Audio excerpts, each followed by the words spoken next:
So we have a data ingestion process that leverages machine learning using tools like TensorFlow, where we clean up data. We purchase a lot of worldwide trade data as well. We run it through models, we enrich it. There's a process that we use there that includes...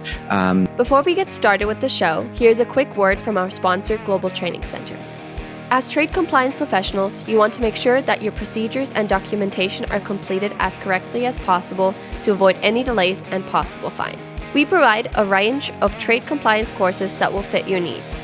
From in-person or web training to recorded on-demand courses, we can train one or even thousands on your team through your learning platform or on our portal. We can even customize a private session for your team. Go to globaltrainingcenter.com to find out more.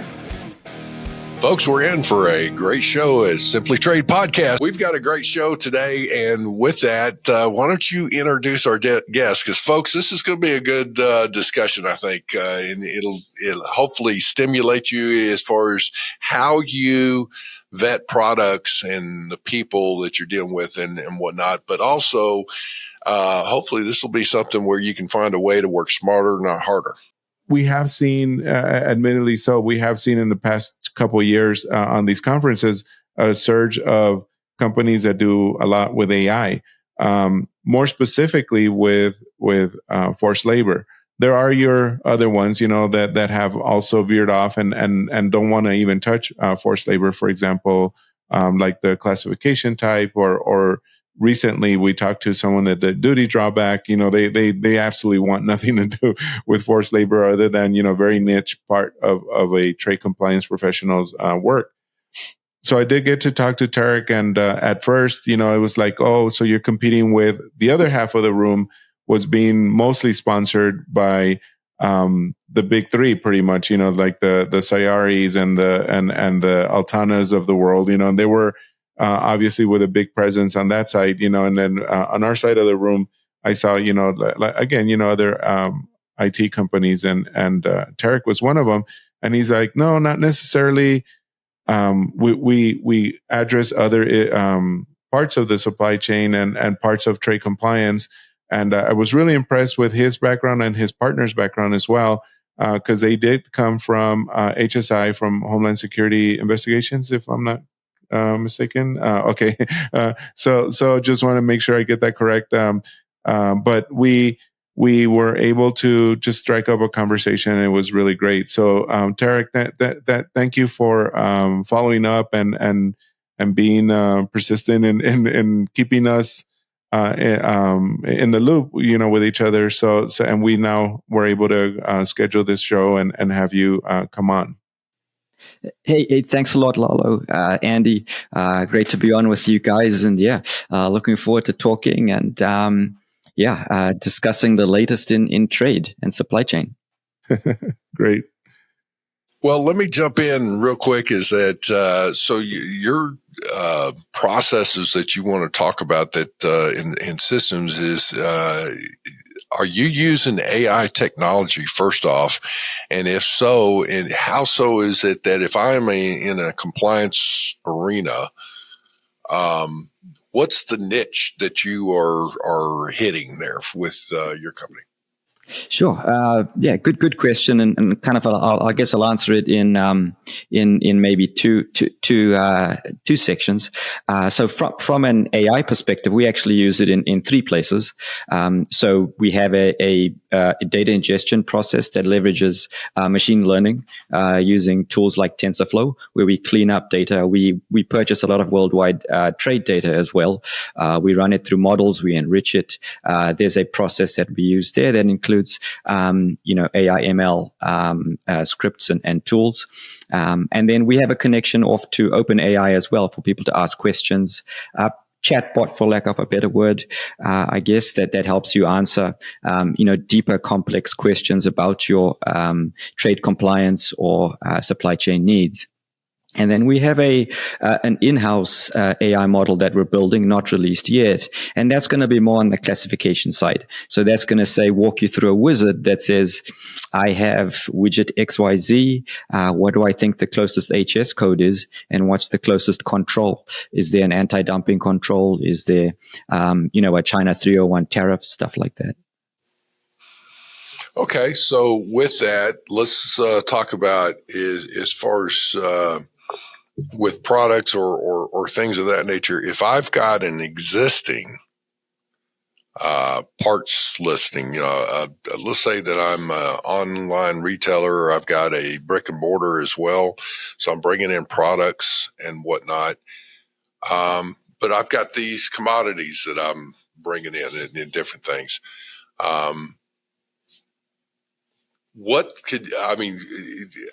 Let's say that I've got some things that are sourced outside the U.S. in this case. Can I run that through your system or your process and it will come back and say, here's some red flags, or no, it's fine, or what? Yeah, you can. We have either a way to screen single items, and that's really, and I guess the second part of my question, I only kind of gave you one part, was, in the supply chain, our kind of area of interest is pre-screening. Right. So saying, okay, this is entering my supply chain. I need a risk, either calculation or a risk indicator as to my commodity or the entity I'm working with. For the bigger companies, it's pre-screening. For small to medium, who are very much in our sights from a customer perspective, it is actually screening. Many small companies want to do the right thing, and they just don't have the tools or the budget to do that. We're really trying to fill that SMB compliance screening gap. But if you had a bill of materials, if you had a manifest, if you had just a parts list, and you had product names and HS codes, you can upload that list, whether it's an Excel spreadsheet, whatever it is, and get back a risk indicator for each of the line items on your list. Because I came from a big technology company, the very traditional legacy GTM software, where you're talking about 6-7 digit investments in a software product, and that's one thing that I really appreciate and really like in what you all and other companies like you are doing with AI. You are helping individuals like you said, the small mom and pops, the SMBs, compete at the level that the bigger companies are that could afford those big systems, and it's really neat that you said that, and that our audience can get to understand that now you have as much powerful tools as other companies do, and be able to leverage that without having to invest, like I said, like in the 6 or 7 digit budget level. Yeah, and we've got, and that's where kind of the software as a service comes in, right? We can create a product that's available on the web. You can sign up yourself. You can pay the number of licenses. There's no contract. That's really where the tool and technology space is going. It's that what we call self-help. Buy as much as you want for as long as you want. Let's say I take a commodity I'm looking at. Let's say our purchasing group is our company has decided they've looked, they see a product that they want market and sell and all of that, and I use your system. What's the word I'm looking for here? What happens? Let's say I run that through your system. What's it going to check? It's going to primarily check for two things. So it's going to say, do you have a company name or a person or individual that you're doing business with? And we'll knock that name off against, pretty standard restricted party screening. We've got a number of worldwide kind of sanctions lists. We've also got, second and third tier entity lists as well. And then we'll look at the commodity itself. So we'll say, okay, I see an HS code. I see it's 4-digit. Not much you can do with 4-digit. Try to go to 6 or 8. So we've got a kind of check coming in pretty soon that helps guide you through some of those data gaps as well, because that's a big part of screening. It's, are you filling out the customs form or whatever it is correctly, and something that we've just to kind of emphasize is we're not ever advocating for a human coming out of the loop, right? Even with AI, the human has to be there. What we want to do is give the human two things. One is information to better do your job, and tools to do it faster. Those are the two things that we're very interested in kind of doing. So if you did upload that list, we would start to provide indicators and risk related artifacts or data points to help you do your job.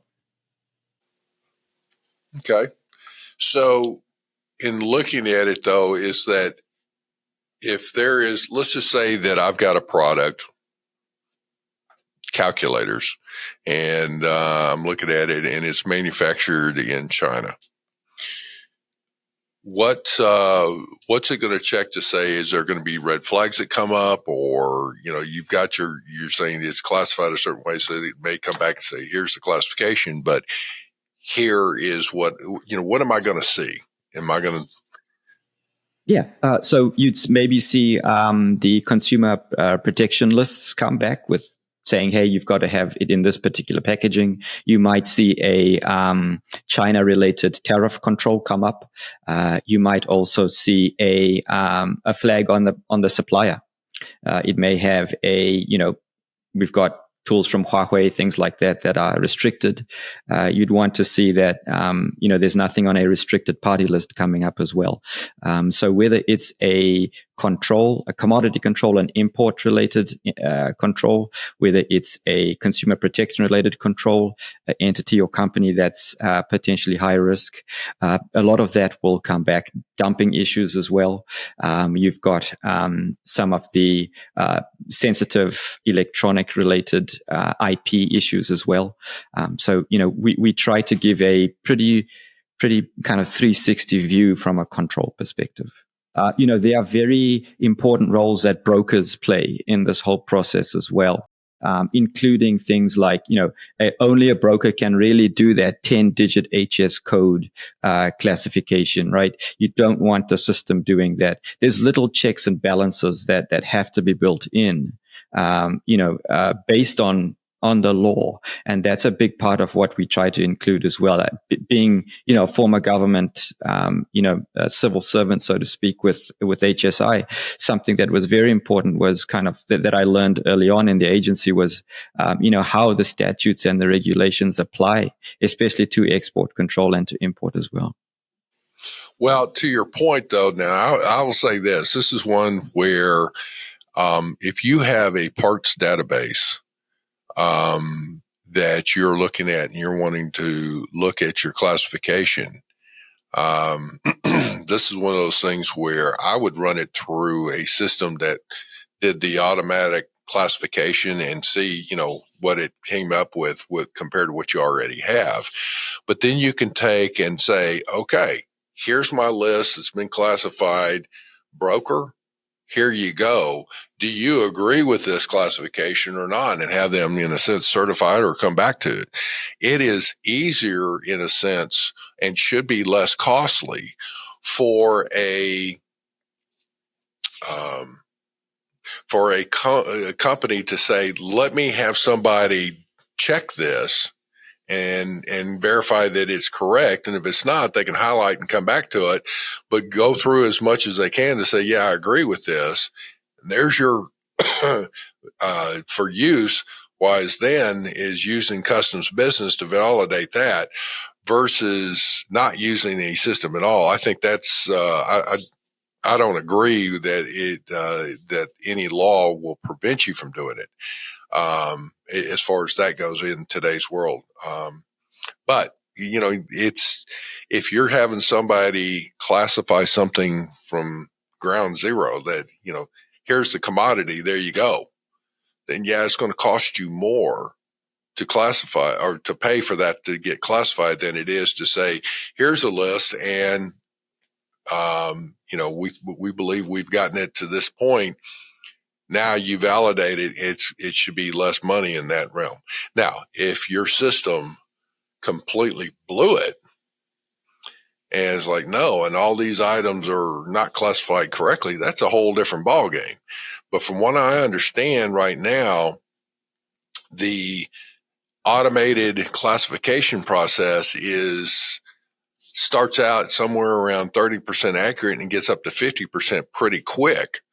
Again, depends on the criteria you put in there. Well, okay, that's that should help. And that's at least halfway through there. And as it continues to integrate into your system and processes, that accuracy rate then starts going way up. Is that pretty valid? Yeah, I would say so. We're currently playing with some of the not Facebook, but the AI behind that technology is called Llama 3, and Google has the Gemini model, and we've been kind of playing around and just uploading all the HS codes, the book, to those to kind of see what happens, and it's coming back pretty accurate when you type in a fairly nondescript product, and it starts to prompt you for more details, like what material is it, or where is it from. It can read in the comments as well, which is important within the HS code book. So I think that the level of accuracy, is only going to improve in the out years here. I actually saw a guy on Reddit who kind of built this tool with ChatGPT that let him upload a picture.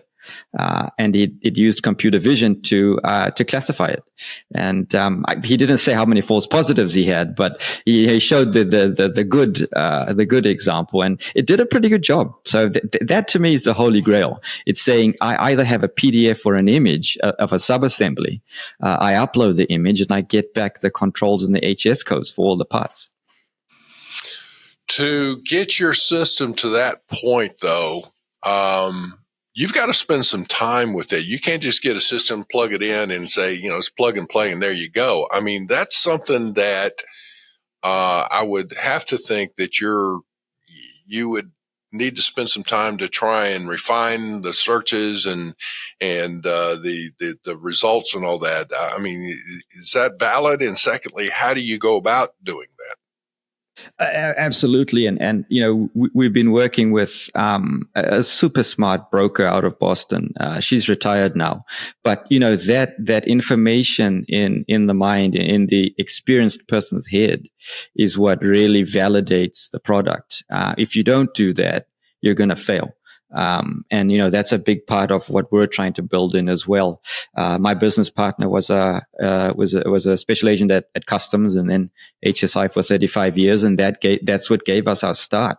It's that knowledge to say, I see this in the industry, I see a gap. This is how we could potentially fill it. Excellent. So what else can your system do as far as we've been talking about classification? You mentioned something about checking out people you're doing business with and all of that. What about that? We do the standard sanctions, restricted parties. We have politically exposed persons, beneficial ownership. I would say that's probably not our forte. We are more focused on the commodity side, but you do need to do that screening, right? Especially for US and EU. So that is there as well. The thing we're building now is an alert system for controls.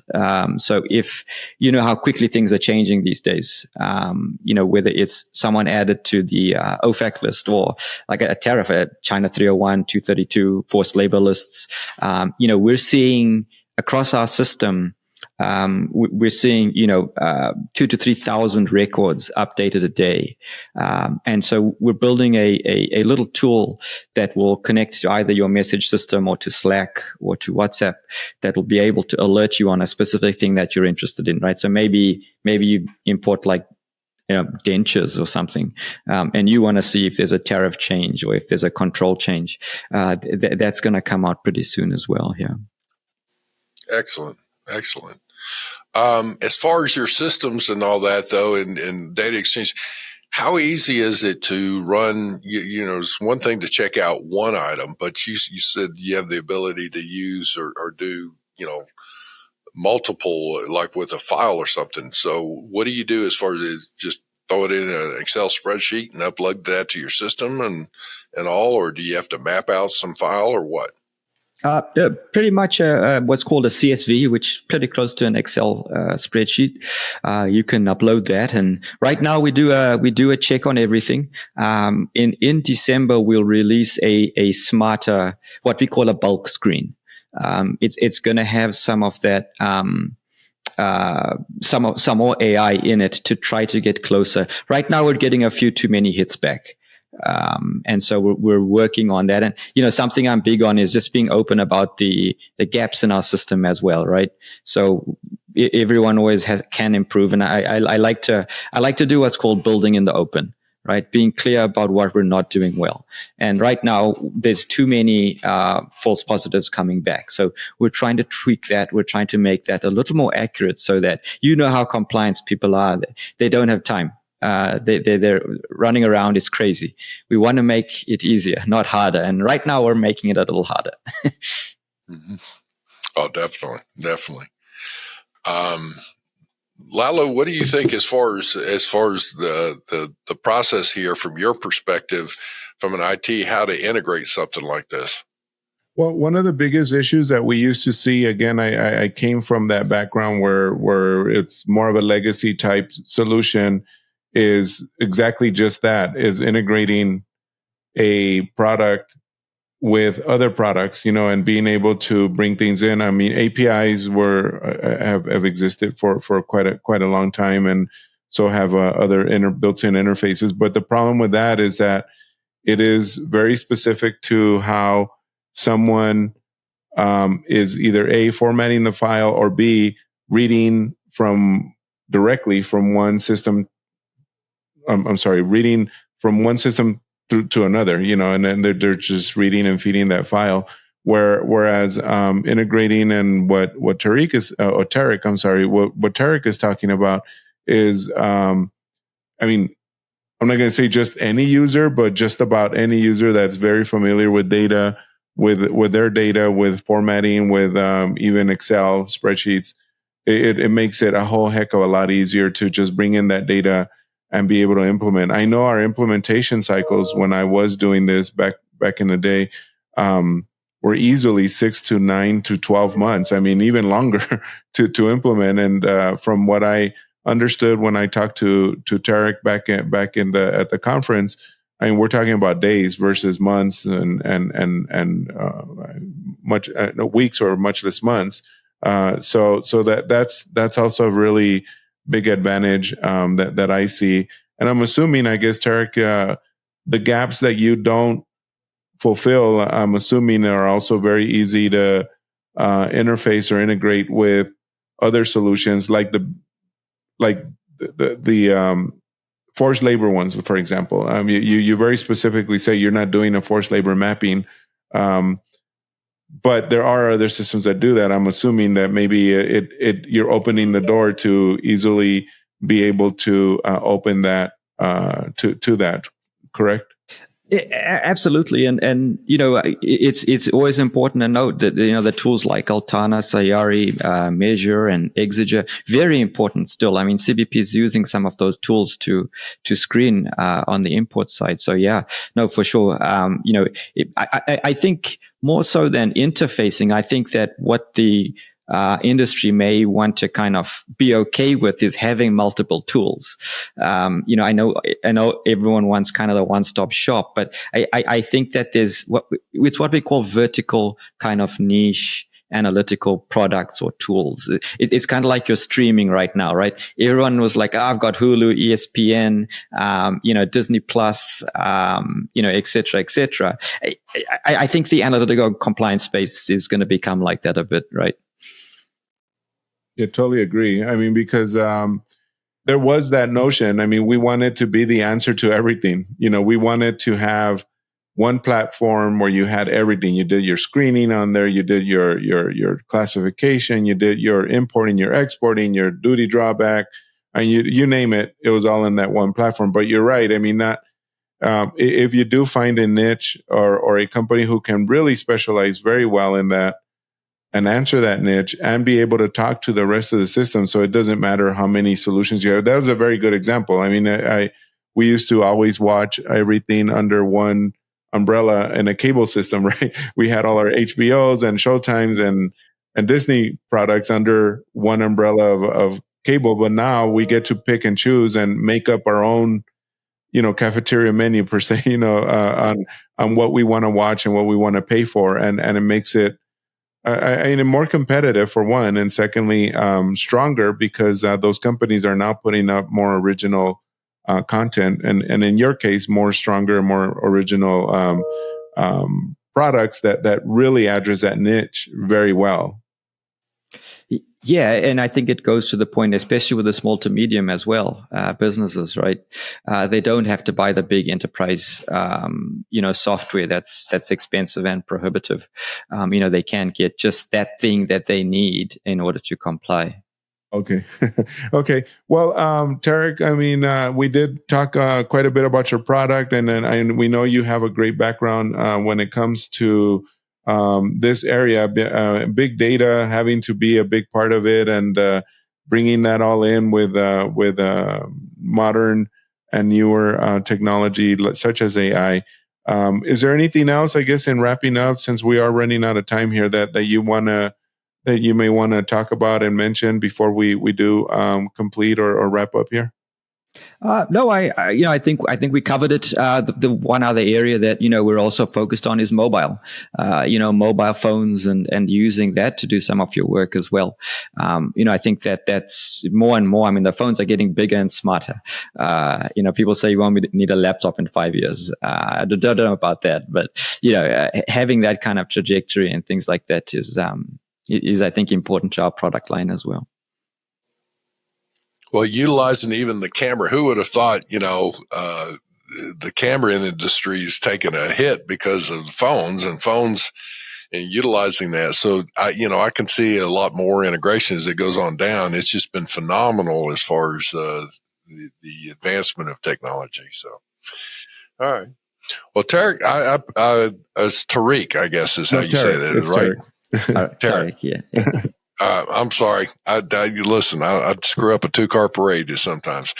All right. I appreciate your comments and whatnot. Folks, we're going to have Tariq's contact information in our show notes. And with that is that hopefully we can go through and see if there's more things that come about and more advancements, let us know so that we can do a follow-up show with you. Because in looking at this, again, working smarter, not harder is a key element here, and utilizing systems and especially the AI type things is, I think there's some phenomenal advancements coming along. So I love it. So appreciate your comments today. Hey, thanks a lot. Thanks, Lalo. Great to be on and chat with you guys. Really honored to be on your show, and definitely hope to see you on the conference circuit a little bit in 2025. Yep, we'll be hitting those, so don't worry. You'll see us out there. Yeah, it's coming along. All right, folks, we're going to turn it back over to you. We hope you have a great day. We will say this. Thank you so much for liking and sharing our show. Please do so. If you haven't already done it, please hit that follow or subscribe button. It does help us. Our show is growing in popularity. It's expanding into other countries and as far as our listenership. So thank you for that. So with that, have a great day. Thank you very much for joining us. Simply Trade is brought to you by the generous contributions of Global Training Center. You can follow the show and GTC on LinkedIn or Twitter and other social networks. Make sure you check out the show notes in the description for a full rundown of today's show with all the important links. Also, make sure that you share this with a friend and subscribe on your favorite streaming platform. We really like hearing from you.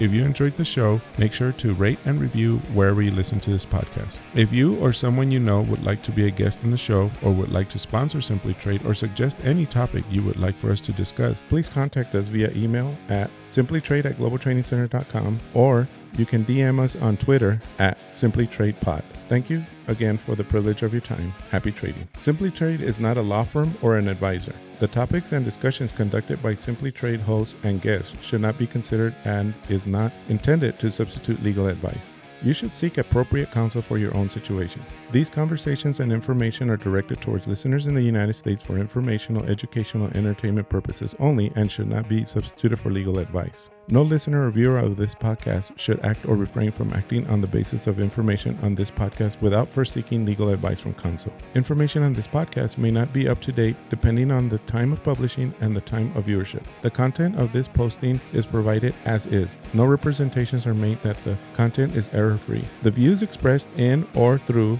this podcast are those of the individual speakers, not those of their respective employers or Global Training Center as a whole. All liability with respect to actions taken or not taken based on the contents of this podcast are hereby expressly disclaimed.